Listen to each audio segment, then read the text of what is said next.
कैसे हैं आप सब। स्वागत है आपका टीचिंग इंस्टीट्यूट में। चलिए आज हम लोग देखेंगे यूपी टेट 2022 यानी 23 जनवरी 2022 की यूपी टेट की एग्ज़ाम्स होने वाली है। इसके लिए हम सीडीपी की प्रैक्टिस सेट करते हैं। आज हमारी सीडीपी की प्रैक्टिस नंबर 3 है। तो चलिए आज हम इम्पोर्टेंट 30 क्वेश्चन करेंगे। आपको यहाँ पर 30 में से आपको मिनिमम 25 क्वेश्चन को करने हैं ताकि आपके बेहतर मार्क्स हो सके, यानी आपको निश्चित हो सके कि आप यूपी टेट क्वालिफाइड कर सकते हैं। मैं नंबर बता दूं आपको नोट्स लेने के लिए 7634993536 नंबर पर आप व्हाट्सएप करके कंप्लीट नोट्स ले सकते हैं। तो चलिए आज का पहला क्वेश्चन हम लोग देखते हैं।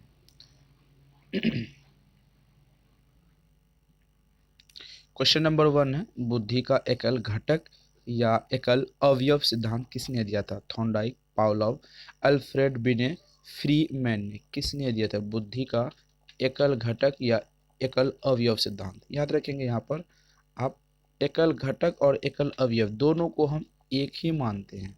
ऐसा नहीं है कि एकल घटक यहाँ पूछ ले और एकल अवयव नहीं पूछे तो आप वहाँ पर एग्जाम्स में आंसर नहीं दे पाएगा। ऐसा बिल्कुल भी नहीं है, क्योंकि दोनों की जो सेम है कि आपको वहाँ तो एग्जाम्स में या तो एकल घटक पूछ लेंगे या फिर एकल अवयव पूछ लेंगे। तो बुद्धि का एकल घटक और या एकल अवयव सिद्धांत किसने दिया था ये आपको बताने हैं। अल्फ्रेड बिने ने दिया था। ये बात हमने आपको बता दिया था लेक्चर वीडियोस में। चलिए क्वेश्चन नंबर 2 देखते हैं हम। बहिर्मुखी बहिर्मुखी एवं प्रवृत्ति के व्यक्ति होते हैं। बहिर्मुखी प्रवृत्ति के व्यक्ति होते हैं। समाज एवं मित्रतापूर्ण व्यवहार, तनाव मुक्त, दोनों इनमें से कोई नहीं। याद रखेंगे। चलिए इसका राइट आंसर बताइए, आपके हिसाब से क्या राइट आंसर होने हैं। अगर हम यहाँ बहिर्मुखी लोगों की बात करें तो वो कौन होते हैं? वे ऐसे व्यक्ति होते हैं जो जल्द ही लोगों के साथ आपस में घुल मिल लेते हैं। कैसे होते हैं? वो लोगों से इंटरेक्ट बेहतर तरीके से कर लेते हैं, उनसे दोस्ती अच्छी से स्थापित कर लेती है, उनमें सामाजिकता आ जाती है, वे समाज के अकॉर्डिंग कार्य करते हैं, उनमें मित्रता की भावना होती है, समाज के रूल रेगुलेशन के अनुरूप वो होते हैं। इसीलिए उसे बहिर्मुखी प्रवृत्ति के व्यक्ति कहते हैं। तो ये सभी गुण किस में आते हैं? ऑप्शन नंबर ए में यहाँ पर आ जाते हैं। क्वेश्चन नंबर 3 देखेंगे। सामाजिक पैमाने की विधि के अनुसार व्यक्ति इनमें से सुपरस्टार यानी अति मानव वह होता है जिसमें ज़्यादातर लोगों द्वारा चयन किया जाता है, जिसका विविध जोड़ों द्वारा चयन किया जाता है, दोनों या इनमें से कोई नहीं। तो क्या राइट आंसर होंगे आपको यहाँ पर बताने हैं। तो चलिए बात करते हैं सुपरस्टार या अति मानव किसे कहते हैं। अति मानव वे होते हैं जो सामाजिक पैमाने के अनुसार खड़े होते हैं, जो समाज के जितने भी रूल रेगुलेशन, बहिर्मुखी और अति मानव या सुपरस्टार दोनों लगभग कैटेगराइज करें तो दोनों एक ही संबंध में आते हैं। ज़्यादातर लोगों द्वारा वो चयन किए जाते हैं, यानी जैसे कि समाज के जो प्रधान होते हैं वो अति मानव के रूप में आते हैं, सुपरस्टार के रूप में आते हैं, क्योंकि बहुत सारे लोगों ने उनको चुना हुआ होता है। ऐसे व्यक्ति जिनको समाज के अन्य पक्षों के लोग, बाकी जितने लोग हैं उसे पसंद करें, उसे अपना माने, सॉरी अपना नहीं, उसके व्यवहार को समाज में पसंद करे, व्यवहारिक हो, तो वो इसे कहते हैं। तो ऑप्शन नंबर यहाँ पर राइट आंसर आपको देखने के लिए मिल जाएंगे। ज़्यादातर लोगों द्वारा चयन किया जाने वाला व्यक्ति अति मानव होते हैं। ठीक है, option number A right answer हो जाएंगे। चलिए क्वेश्चन नंबर 4 देखेंगे। व्यक्ति के मूल्यांकन हेतु उपयुक्त शब्द सहचर्य परीक्षण विधि का प्रयोग जुंग द्वारा किस वर्ष में किया गया था? 1912, 1922, 1848, 1910।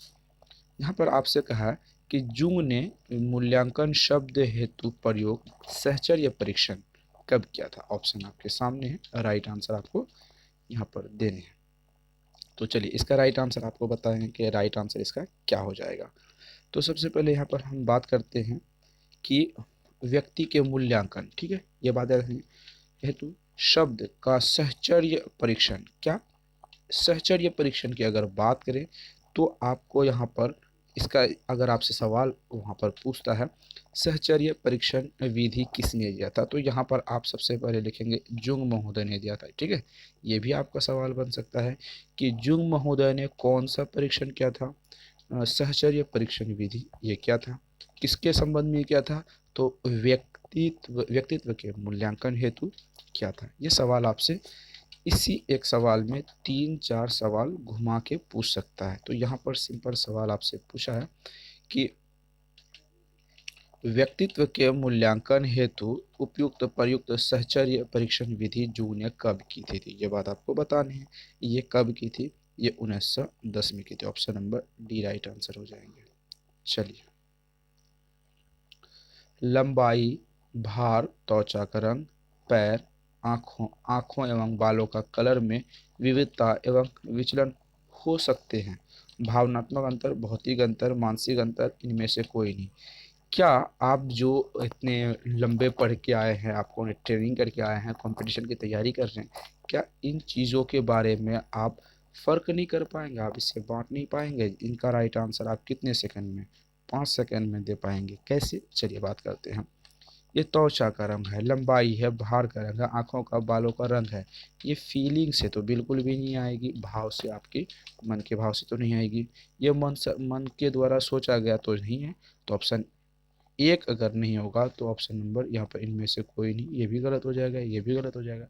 तो राइट आंसर ये भौतिक है, जिसे हम देखते हैं। त्वचा आप जिसे देख रहे हैं, आँखों का रंग, बालों का रंग, त्वचा का रंग, भार, वजन, वेट वेट को हम माप रहे हैं। ठीक है, वजन को हम माप रहे हैं, और क्या कहते हैं, लंबाई को भी हम मेजर कर रहे हैं। जिन चीज़ों को मेजर करते हैं वो सभी चीज़ें भौतिक रूप से आती है। ठीक है, ऑप्शन नंबर क्या हो जाएंगे? B right answer. चलिए, क्वेश्चन आगे देखते हैं। इनमें से किस घटक के प्रभाव से शैक्षणिक पिछड़ापन नहीं आता? ऐसा कौन सा प्रभाव है जिनसे शैक्षणिक पिछड़ापन नहीं आता है? आपको यहाँ पर ये बताना है। ठीक है, तो चलिए देखते हैं। परिवार की खराब सामाजिक आर्थिक स्तर, स्कूल या विद्यालय की सोचनीयता, शैक्षिक माहौल, परिवार का पेशा, परिवार की सोचनीय भावनात्मक वातावरण। इनमें से क्या है जो शैक्षिक पिछड़ापन उत्पन्न नहीं होगा? ये आपको बताने हैं। चलिए राइट आंसर बताइए, आपके हिसाब से राइट आंसर क्या होने हैं यहाँ पर?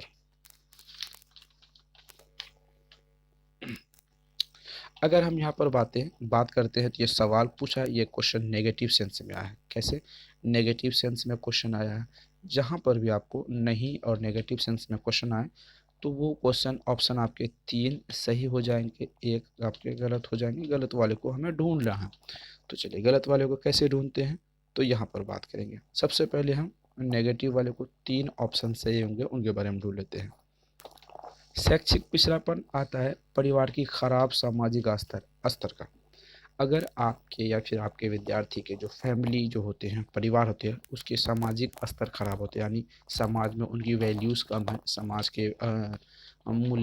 के मूल्यों के विरुद्ध वो कार्य करते हैं, और आर्थिक की बात हो रही है, उनके इकोनॉमिक्स क्राइसिस चल रहे हैं, जैसे कि पैसों की तंगी, बहुत सारी चीज़ें जो उनके घर के होते हैं, तो उनके वजह से शैक्षणिक स्तर में पिछड़ापन होते हैं। ये सही हो जाएगा। ठीक है, बच्चों के शिक्षा व्यवस्था पर वो असर पड़ता है। चलिए आगे बात करते हैं। स्कूल या विद्यालय की सोचनीय शैक्षिक माहौल। अगर आप जहाँ बच्चे को पढ़ा रहे हैं, तो पढ़ाने के साथ साथ आपके विद्यालय का जो सोच का जो स्तर होता है, वो सोच के स्तर को बेहतर नहीं होगा, वहाँ पर सोच बेहतर नहीं होगी, वो रूढ़िबद्धता वाली सोच होगी, लिंग वाली सोच होगी, जाति वाली सोच होगी, तो मानसिकता ऐसी दंड वाली मानसिकता होगी। तो इन आधारों पर भी शैक्षणिक पिछड़ापन हो सकता है। ये भी सही हो जाएंगे। परिवार की सोच ने भावात्मक वातावरण। परिवार जो बच्चे पहली प्रथम स्कूल कहते हैं, उनका वातावरण अगर बेहतर नहीं होता है, तो उन पे भी शैक्षिक का प्रभाव पड़ता है। तो ऑप्शन ए से पड़ता है, बी से पड़ता है, डी से पड़ता है। इस हिसाब से right answer option number C. इनसे नहीं पड़ता तो ये गलत हो जाएंगे, तो गलत वाले को हम सही कर लेंगे। नेगेटिव सेंस में क्वेश्चन पूछा है। क्वेश्चन नंबर 7 देखते हैं। समान आयु वर्ग से संबंध अन्य सहपाठियों से जब किसी छात्र की तुलना की जाती है तो उसमें एक स्पष्ट शैक्षिक कमी त्रुटि दृष्टिगोचर होती है। ऐसे में बच्चे को कहते हैं प्रतिभाशाली बालक, पिछड़ा बालक, अपवादी बालक, इनमें से कोई नहीं। यहाँ पर आपको बताने हैं क्या कहेंगे। चलिए राइट आंसर जल्दी बताइए। ऐसे क्वेश्चनों को हमने कई बार डील कर चुके हैं, फिर भी आपके पास फिर से क्वेश्चन आई है तो आप इसे जल्दी इसका राइट आंसर बताइए।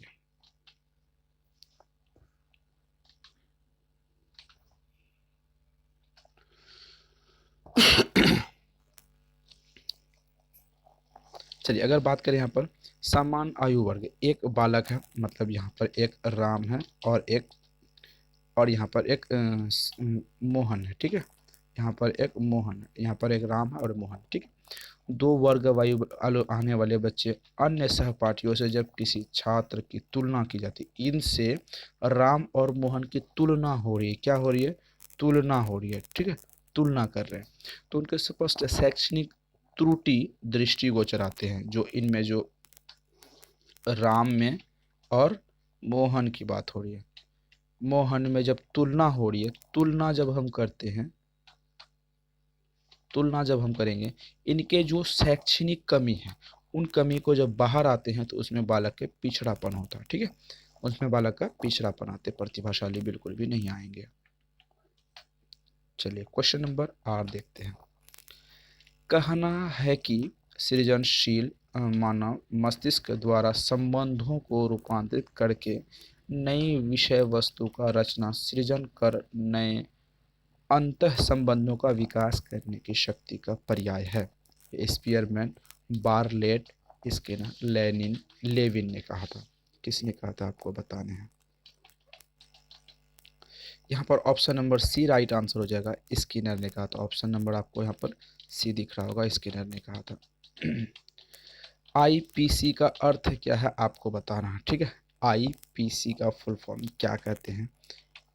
चलिए इसका राइट आंसर आईपीसी का मैं इंग्लिश में फुल फॉर्म बता दूं पहले। इंडियन पैनल कोड, ठीक है। इंडियन, ठीक है, पैनल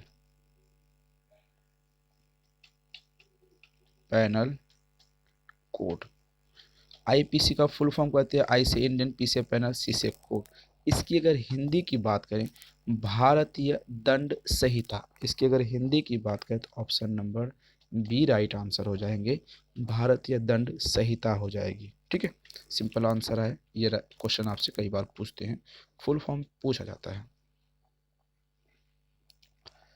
बालक की प्रारंभिक विकास मुख्यतः किस पर निर्भर है? माता पिता पर, वातावरण परिवेश पर, विद्यालय का वातावरण पर, समाज पर। यहाँ पर आप समझेंगे बालक की जो प्रारंभिक विकास की बात करिए, शुरू वाली विकास, प्रारंभिक मतलब होती है शुरू वाली विकास की यहाँ पर बात हो रही है। तो शुरू वाली विकास कहाँ से शुरू होती है? उनके माता पिता। क्योंकि जब बच्चे शुरुआत करते हैं तो माता पिता का बालक पे असर बहुत गहरा पड़ता है। जो माता पिता उसे सिखाते हैं ज़्यादातर बच्चे उसी को सीखते हैं, ठीक है, याद रखेंगे आप। क्योंकि माता पिता को पहला पड़ाव भी कहा गया है, पहली सीढ़ी भी कही गई है ज़िंदगी की। सामान्यतः यह देखा जाता है कि बच्चा थोड़ा बहुत मान्यों पर अपने माँ से भिन्न होता है। इसके द्वारा आनुवंशिक नियम के जरिए विश्लेषित किया जा सकता है। समानता का, विभेद का, अवनति का, कीटाणु से जनन द्रव्य सिद्धांतों द्वारा। राइट आंसर आपको बता रहा है, राइट आंसर क्या हो जाएगा।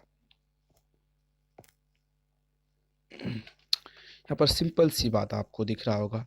सामान्यतः देखा जाता है बच्चे माता पिता से जो भिन्न होते हैं, अपने माता पिता, ठीक है, अपने पेरेंट्स से जो अलग होते हैं, ठीक है, अलग होते हैं। अलग का मतलब मैं कैसे भिन्न हो रहा, थोड़े कुछ बदलाव आते हैं कुछ चीज़ों में। 60% माता पिता के होते हैं और 60% 40% किसी और से होते हैं। तो ये क्या हो जाएगी? समानता का नहीं होगा, समानता का नहीं होगा, ये विभेदीकरण का हो जाएगा। ऑप्शन नंबर आनुवांशिकता विभेद, हमने कई बार इसे डिस्कस करके रखा। क्या होगा? आनुवांशिकता, आनुवांशिकता, ठीक है, आनुवंशिकता विभेद होगा। क्वेश्चन आगे देखते हैं। क्वेश्चन कहता है किसी जिज्ञासु छात्र को प्रेरित करने में निम्न में से कौन एक उपागम उपाय है। ठीक है, किसी जिज्ञासु छात्र को प्रेरित करने में निम्न में से कौन सा एक उपाय कारगर उपाय है। ठीक है, सजा द्वारा, प्रशंसा द्वारा, आलोचनात्मक द्वारा, इनमें से कोई नहीं। आपको राइट आंसर बताने हैं, क्या राइट आंसर हो जाएगा। एक विद्यार्थी है जिज्ञासु, वो छात्र को प्रेरित करना है, सजा करके करेंगे, मोटिवेट करना, उसे किसी कार्य के लिए, अपने आगे की पढ़ाई के लिए, अपने कक्षा को प्रोन्नति के लिए, किसी चीज़ के लिए उसे प्रोत्साहित करना। तो कैसे करेंगे, सजा देकर नहीं करेंगे, आलोचना यानी उसे क्रिटिसाइज करके नहीं करेंगे, इनमें से कोई नहीं भी नहीं। उसे प्रशंसा करेंगे, उसकी तारीफ करके करेंगे, उसकी मोटिवेट करेंगे, किसी को उसके बिहेवियर की तारीफ करेंगे, उसके एटमॉस्फेयर की तारीफ करेंगे, उसके बनावटी तरीके की तारीफ करेंगे, तभी तो वो मोटिवेट हो जाएगी, जिज्ञासु हो जाएगी, प्रेरित होंगे। ठीक है, ऐसे कॉन्सेप्ट को आप आसानी से समझ सकते हैं। चलिए आगे क्वेश्चन देखते हैं। खेल कूद के जरिए बच्चों में किस प्रकार का विकास संभव है। परस्पर सम्मान की भावना, सहयोग एवं सामंजस्य, सामाजिक गुण, या इनमें से कोई नहीं। चलिए यहाँ पर बात करेंगे खेल कूद के जरिए बच्चे में किस प्रकार की विकास हो सकती है। परस्पर सम्मान की भावना हो सकती है। कैसे, मान लीजिए एक आप मैच खेले, क्रिकेट खेलें, ठीक है, क्रिकेट खेल रहे हैं बच्चे, क्रिकेट खेल रहे हैं, उसमें 12 प्लेयर आते हैं, 11 प्लेयर तो मैदान में होते हैं, 1 प्लेयर एक्स्ट्रा होती है। तो एक दूसरे के प्रति किसकी भावना होती है, यहाँ पर सम्मान की भावना होती है। एक दूसरे के प्रति सम्मान की भावना होती है। क्यों, अगर एक भी प्लेयर, 11 में से एक भी प्लेयर यहाँ पर अगर बेहतर परफॉर्म नहीं करते तो उसकी टीम हार जाती है, पहली चीज़ है। अब आते हैं अगले पॉइंट की बात, सहयोग की भावना। सम्मान तो आ गया, ठीक है, क्योंकि हम कैप्टन का रिस्पेक्ट करते हैं। उसके बाद जो खेल में हमारे अंपायर साहब होते हैं उनकी रिस्पेक्ट करते हैं।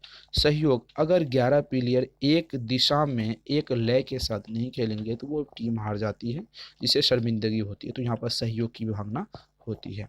सामाजिक गुण आते हैं, मतलब एकजुट होते हैं, सभी जितने भी प्लेयर होते हैं एक गुट में हो जाते हैं। ठीक है, एकजुट बोले या एक गुट में आ जाते हैं, यानी उनके जो कार्य होते हैं एक दिशा में लय के साथ बेहतर तरीके के साथ करते हैं। तो कौन कौन सी भावना आती है, परस्पर सम्मान, सहयोग, सामंजस्य, सामाजिक गुण, इनमें से सभी हो जाएंगे। ठीक है, आगे क्वेश्चन देखते हैं। क्या बुद्धिमान माता पिता या अभिभावक के बच्चे सदैव पढ़ाई में तेज होते हैं। हाँ, ना, मनोविज्ञान इस संबंध में कोई अंतर नहीं दे सकता, यह ईश्वर पर निर्भर होता है। बहुत ज़्यादा यूपी टेट की अगर हम बात करें, यूपी टेट में ये क्वेश्चन आपको भर भर के पूछे जाते हैं। क्या इसका राइट आंसर होगा आपको यहाँ पर बताने हैं। ठीक है,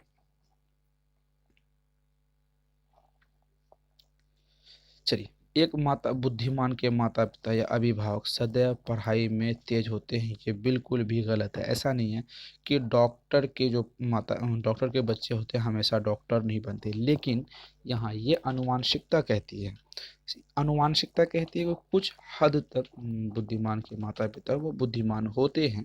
ठीक, लेकिन पूर्ण तरीके से ये सही नहीं कह सकते। क्यों, कभी कभी उसके जो एटमॉस्फेयर पे डिपेंड करते हैं, उसके वातावरण पे डिपेंड करते हैं। ठीक है, वातावरण पर डिपेंड करती है। अगर एक चोर के बच्चे को अगर बेहतर माहौल मिले, ठीक है, बेहतर माहौल मिले तो वो बेहतर तरीके से परफॉर्म कर पाएंगे, अपने भावी जीवन में आगे बढ़ पाएंगे।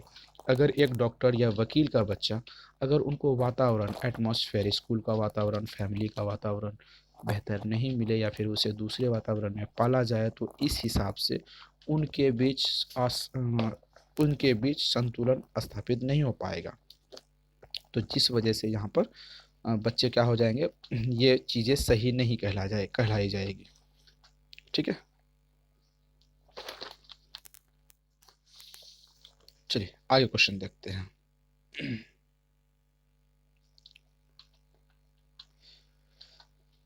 निर्धन परिवार के बच्चे जो छोटे आकार में परिवार से संबंध है, उनका विकास के बेहतर वातावरण पाने के मौके होते हैं, क्योंकि वे उन्हें बड़े परिवारों को निर्धन बच्चे की अपेक्षा साफ सफाई से जुड़े कम समस्याओं का सामना करना पड़ता है।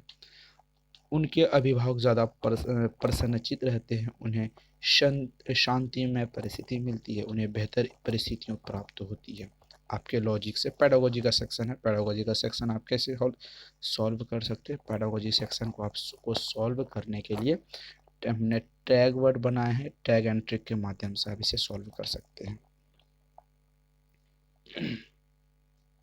राइट आंसर बताइए।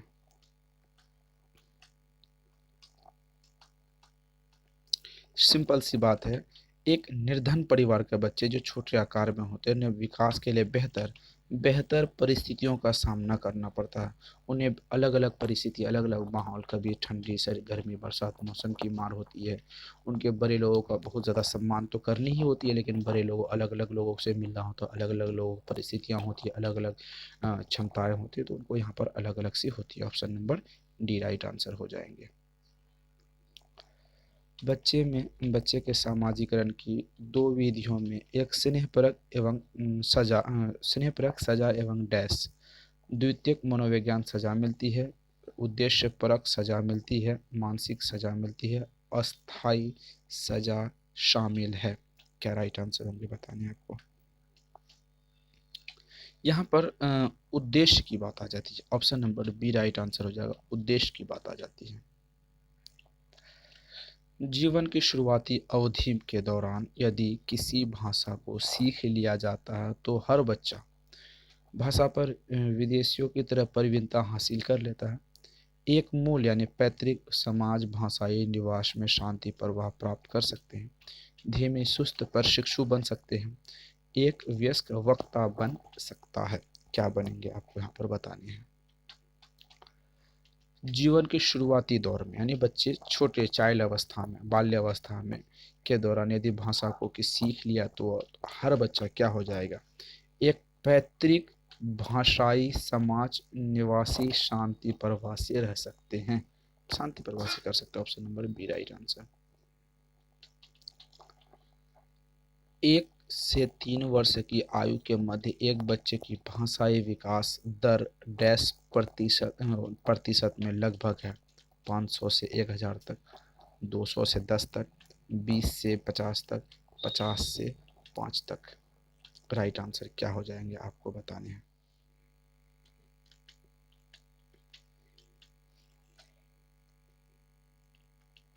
चलिए राइट आंसर देखते हैं। राइट आंसर क्या हो जाएगा, यहाँ पर कहता है 2 से 3 वर्ष की आयु, कितने वर्ष है यहाँ पर, 2 से 3 वर्ष की आयु के बच्चे के लिए, तो यहाँ पर 2 से 10 वर्ष तक हो जाएगा। ठीक है, 2 से 10 तक उनकी भाषाई कौशल का जो विकास होगा 2 से 10 तक होगी, क्योंकि यह लगभग भंडार का जो चयन होता है 2 से 10% प्रति वर्ष बढ़ता रहता है, वर्ष प्रति वर्ष बढ़ता रहता है। ठीक है, प्रति वर्ष बढ़ता रहता है। मानव में विकास की सबसे तीव्र गति होती है बाल्यावस्था में, किशोर अवस्था में, शैशवावस्था में, यौवन अवस्था में। मानव की जो विकास होती है वो तीव्र होती है। हमने जब इस टॉपिक को लेक्चर वीडियोस में कवर कर रहे थे तो हम आपको बताए थे विकास की अवस्थाएं अलग अलग होती है, किसी अवस्था में सटीक होती है, किसी अवस्थाओं में बच्चे असमंजस में रहते हैं, किसी अवस्था में विकास बहुत तेज़ी से होती है, किसी अवस्था में विकास धीमी हो जाती है। तो यहाँ पर आपको बताने हैं मानव में विकास की अवस्था तीव्र गति से कौन सी अवस्था में होती है। ठीक है, विकास की सबसे तीव्र गति भी होती है ऑप्शन नंबर किशोरावस्था में, लेकिन इस अवस्था में बच्चे एक दुख गुण डिमेरिट और होते हैं कि बच्चे असमंजस में रहते हैं। ठीक है, याद रखेंगे। सिफेलो कैडल प्रवृत्ति के सिद्धांत के अनुसार शारीरिक विकास होता है सिर से पांव की ओर, निकटवर्ती से लेकर दूरस्थ दूरस्थ अंगों तक, गांव से पांव से सिर की ओर, दूरस्थ के निकट आगे तक। ये राइट आंसर बताएंगे आप। ठीक है, यहाँ पर राइट आंसर होगा ऑप्शन नंबर ए, सिर से पैर की ओर। नई धारण से शिशु के जन्म की अवधि कहते हैं। किशोर अवस्था, शैशवावस्था यानी शिशु अवस्था, प्रसव पूर्व काल, वयस्क अवस्था। क्या राइट आंसर होंगे? राइट आंसर आपको बताने हैं।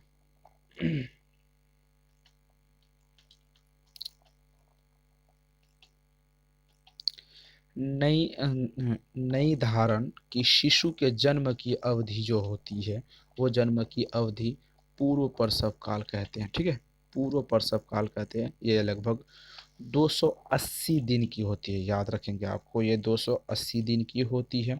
अगर यहाँ पर बात करें तो 9 महीने या 10 महीने की बात यहाँ पर हो रही है। 9 महीने 10 दिन तक होती है।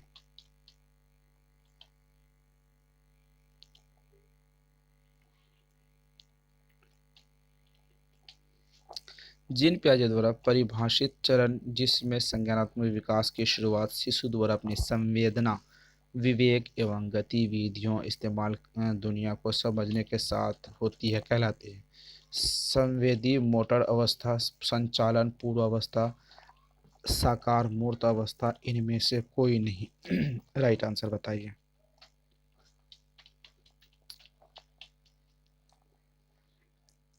तो इसका राइट आंसर होगा सेंसरी मोटर स्टेज। इसकी जो अवस्था हो जाएगी वो 0 से 2 वर्ष के रूप में होती है। ठीक है,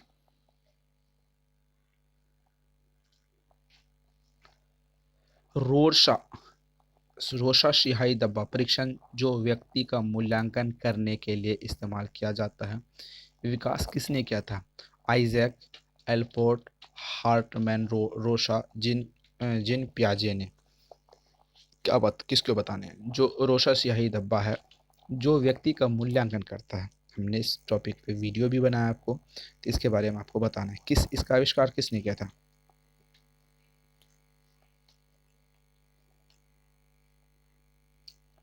चलिए राइट आंसर देखते हैं। यहाँ पर आपको रोशा मिलेगा, तो यहाँ पर भी आपको उन्होंने अपना नाम को यहाँ पर शामिल किया था, हार्टमैन रोशा ने किया था। Option number C. चलिए आगे देखते हैं। बहुवृद्धि का सिद्धांत किसने दिया? प्याजे, बिने, हार्वर्ड गार्डन, इनमें से कोई नहीं। राइट आंसर बताइए। बहुवृद्धि का सिद्धांत, इसमें कोई ज़्यादा बात करने की नहीं है, हार्वर्ड गार्डन महोदय ने दिया था।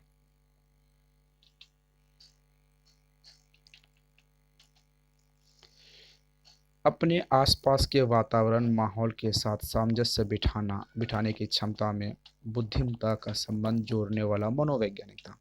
जिन पियाजे, थॉर्नडाइक, हार्वर्ड गार्डन, इनमें से कोई नहीं। अपने आसपास के माहौल को सामंजस्य स्थापित बैठाने के लिए किसने कहा, यह बात आपको बतानी है।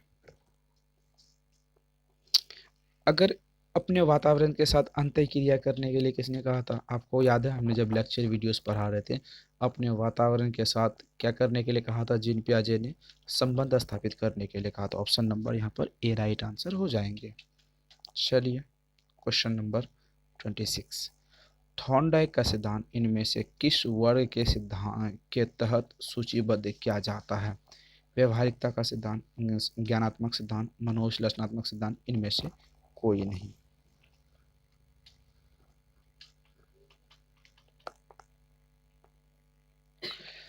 थॉर्नडाइक का सिद्धांत किसके लिए? व्यवहारात्मक सिद्धांत, व्यवहारिकता का सिद्धांत आता है। ऑप्शन नंबर ए यहाँ पर राइट आंसर हो जाएगा। ज़्यादा सोचने वाली बात नहीं, 5 सेकंड में इसका राइट आंसर कवर करेंगे। चलिए, ध्वनि की गति के अनुक्रम एवं उसकी संरचना को विनियमित करने के नियमों में प्रदर्शित भाषा का घटक अवयव कहलाती है। सिमेंटिक, व्याकरण, ध्वनि उच्चारण विज्ञान, या इनमें से कोई नहीं। इसका राइट आंसर ऑप्शन नंबर क्या हो जाएगा? ऑप्शन नंबर सी, ध्वनि उच्चारण विज्ञान हो जाएगा। इनमें से कौन सी ग्रंथि पीयूष ग्रंथि को नियंत्रित करती है? कौन सी ऐसी ग्रंथि है जो पीट्यूटरी ग्लैंड को कंट्रोल करती है तथा शरीर के सामान्य अनुपातिक विकास को प्रभावित करती है? यौन ग्रंथि, थायराइड ग्रंथि, मूल ग्रंथि, या इनमें से कोई नहीं। जो पीट्यूटरी ग्लैंड को कंट्रोल करती है, सामान्यतः शरीर को अनुपातिक विकास को प्रभावित भी करती है। आपको राइट आंसर बताने हैं। जो पीट्यूटरी ग्लैंड को कंट्रोल करती है उसे हम क्या कहते हैं, मास्टर ग्रंथि। ठीक है, पीयूष ग्रंथि को किस नाम से जानते हैं, ये सवाल आपसे बिहार टेट यूपी टेट में पूछा गया था। मास्टर ग्रंथि, ठीक है, मास्टर ग्रंथि के नाम से जानते हैं। पहली बात है, किसी भी ग्रंथि को इसको नियंत्रित नहीं किया जा सकता। मास्टर ग्रंथि ऐसी ग्रंथि होती है या पीयूष ग्रंथि, इनमें से कोई भी ऐसा ग्रंथि है जिसको मास्टर ग्रंथि को कंट्रोल कर सके। ऑप्शन नंबर यहाँ पर डी राइट आंसर है, कोई ऐसा नहीं इसे कंट्रोल कर पाता है। ठीक है, इनमें से कौन सी प्रकृति भावात्मक विशेष से संबंध नहीं है, ऐसा कौन सा प्रकृति है जो भाव से संबंध नहीं है। भावनाओं की उत्पत्ति शारीरिक परिवर्तन से के साथ शुरू होती है। भावनाओं का प्रस्फुटन जन्म के साथ होने लगता है। शुरुआत व काल के दौरान भावनाओं का प्रचन रूप नजर आता है। भावनाएं शारीरिक विकास में असंबद्ध होती है। तो यहाँ पर राइट आंसर हो जाएगी ऑप्शन नंबर बी, भावनाओं का प्रस्फुटन जन्म के साथ होने लगता है। जब किसी व्यक्ति में भावनाएं होती है वो जन्मजात होती हैं, बच्चों में जन्म के साथ होना शुरू हो जाती है। एक शिशु का सामाजिक निर्भर होता है। उनकी अन्य लोगों के साथ अंतःक्रिया शिशु को मिलने वाले प्यार तथा अपनत्व पर, उनके द्वारा दूसरों का ध्यान अपनी ओर आकर्षित करने वाली क्षमता पर। उपरोक्त डी राइट आंसर क्या हो जाएगा। सवाल पहले समझिए, एक शिशु का सामाजिक विकास किस पर निर्भर करता है। सामाजिक विकास की बात करें तो उनके अन्य लोगों के साथ अंतःक्रिया से किन से वो मिलते हैं, किस रूप में मिलते हैं, किस तरीके से उसके साथ अंतःक्रिया होती है, ठीक है, किस रूप में ऑब्जर्वेशन होती है, तो वो सही हो जाएंगे। शिशु को मिलने वाले प्यार और अपनत्व पर, क्या शिशु को बचपन में प्यार मिले हैं, अपनत्व मिले, या घृणा मिली है, भय मिली है, डरावनी मिली है, क्या मिले, ये भी डिपेंड करता है उनके सामाजिक विकास के लिए। ठीक है, उनके द्वारा दूसरों का अपने ध्यान आकर्षित करने पर, एक बच्चा एक शिशु है, उनके द्वारा जो दूसरा व्यक्ति है उनको किस तरीके से अपने ध्यान को आकर्षित कर रहा है। तो ऑप्शन ए बी सी तीनों से, तो right answer option number D हो जाएंगे। तो चलिए, आज हमने क्वेश्चन नंबर 30 किए। 30 में आपको 25 मिनिमम करने हैं। आप कमेंट सेक्शन में बताइए कि आपके राइट आंसर कितने हुए, 30 हुए, 25 हुए, या मिनिमम कितने हैं। मैक्सिमम तो आपको पता ही होगा 30 हो गए, लेकिन मिनिमम कितने होंगे। मिनिमम आपको यहाँ पर इम्पोर्टेंट रखता है कि आपकी क्लास कैसी है और आपके आने वाले समय में क्या आप क्वालिफाइड के लिए बेहतर रैंक ला पाएंगे, बेहतर क्वालिफाइड कर पाएंगे कि नहीं। तो चलिए, आपके राइट आंसर के लिए मैं आपका डेली कमेंट पढ़ता हूँ। जितने भी वीडियोस हैं सभी को मैं वीडियो कमेंट पढ़ता हूँ, ताकि मुझे पता चलता है कि इन विद्यार्थियों ने कितने बेहतर परफॉर्म किए हैं। ठीक है, तो आपको क्या करने, कंप्लीट नोट्स लेने के लिए 7634993536 नंबर पर आप व्हाट्सएप करके UP TET and C TET दोनों की कंप्लीट नोट्स अकॉर्डिंग टू नए सिलेबस के आधार पर तैयार कर लिया गया है। आप उस पर राइट आंसर व्हाट्सएप करके नोट्स ले सकते हैं। 100% सफलता मिलेगी आपको, यकीन रखिए आप। तो टीचिंग इंस्टीट्यूट को सब्सक्राइब कर लेंगे, बेल आइकन को प्रेस कर लें, वीडियो को लाइक एंड शेयर जरूर करेंगे। आज हमने कौन से कवर किया, अभी हमने सीडीपी का कवर किया, सीडीपी का कवर किया। Practice set and lecture video आपको दोनों मिल रही है, practice set and lecture video दोनों मिल रही है। ईवीएस की बात करें तो ईवीएस की भी आपको lecture video plus practice set दोनों मिल रही है।